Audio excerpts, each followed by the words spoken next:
ஷெஹன்ஷா எங்கே? ஹுசூர், ஷெஹன்ஷா ஜோதா பேகத்தின் அறையில் உள்ளார்.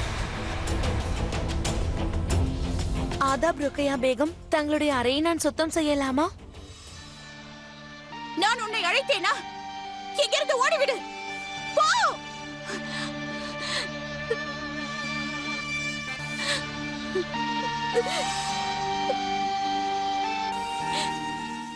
நான் சொன்னதை கேட்கவில்லையா? செல், இங்கிருந்து செல். போ. பேகம் சாஹிபா, நான் தான் உங்கள் ஓஷியா கான்.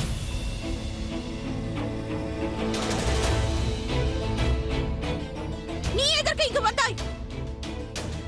நீ எனது சேவைக்கு அல்ல ஹோஷியார். சென்று விடு இங்கிருந்து. இவ்வாறு கூறுவதற்கு பதிலாக என் தலையை கொய்து விடுங்கள் உசோர். வாழ்நாள் முழுவதும் உங்களுக்கு விசுவாசியாக உள்ளேன். அவ்வாறு கூறாதீர்கள். இப்படி அதிக பிரசங்கித்தனமாக பேசுவதை நிறுத்து. நான் ஏன் இப்படி இருக்கிறேன் என்பதை நீ நன்கு அறிவாய். நேற்று இரவு ஜலால் ஜோதா பேகத்தின் அறையிலேயே தங்கிவிட்டார். அது உனக்கு தெரியுமா? தெரியும் மகாராணி அவர்களே. உசூர், அவர்களின் எண்ணத்திற்கு புறம்பாக நான் என்ன செய்ய முடியும்? உங்களிடம் ஒரு விண்ணப்பம். தாங்கள் உடனே தயாராகி தர்பாருக்கு புறப்பட்டு வாருங்கள். முடியாது. நான் வரமாட்டேன். நான் எங்கும் வரமாட்டேன். அதோடு நான் எதற்காக வர வேண்டும்? யாருக்காக வர வேண்டும்? நான் ஜலால் மீது கோபமாக இருப்பதை அவர் புரிந்து கொள்ள வேண்டும்.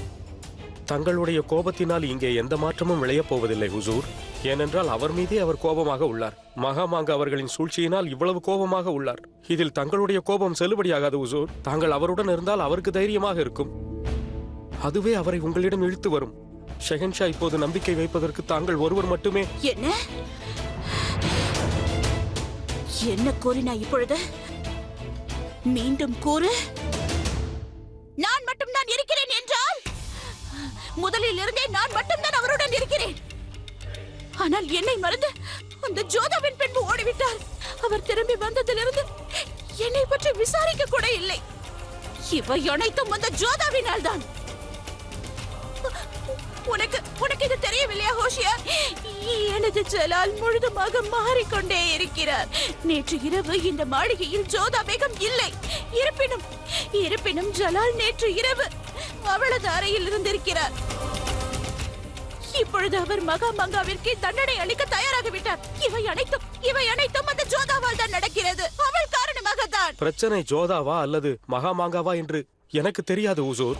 இப்போது ஷெஹன்ஷா கவலையாக உள்ளார் பேகம் சாஹிபா. இந்நேரம் தாங்கள் அவர் அருகில் இருக்க வேண்டும். இன்று மகாமாங்காவிற்கு என்ன தண்டனை அளிக்கப் போகிறாரோ தெரியவில்லை. ஆக்ராவை விட்டு வெளியேற்றி விடுவாரா அல்லது மக்கா ஷெரீஃபுக்கு அனுப்பி விடுவாரா, இல்லை கைது செய்வாரோ தெரியவில்லை.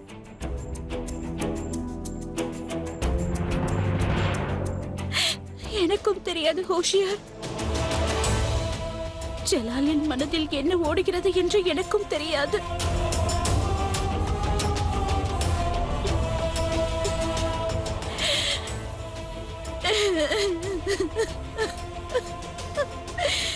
இப்போது ஷெஹன்ஷா கவலையாக உள்ளார் பேகம் சாஹிபா. இந்நேரம் தாங்கள் அவர் அருகில் இருக்க வேண்டும். இன்று மகாமாங்காவிற்கு என்ன தண்டனை அளிக்கப் போகிறாரோ தெரியவில்லை. ஆக்ராவை விட்டு வெளியேற்றி விடுவாரா அல்லது மக்கா ஷெரீஃபுக்கு அனுப்பி விடுவாரா, இல்லை கைது செய்வாரோ தெரியவில்லை.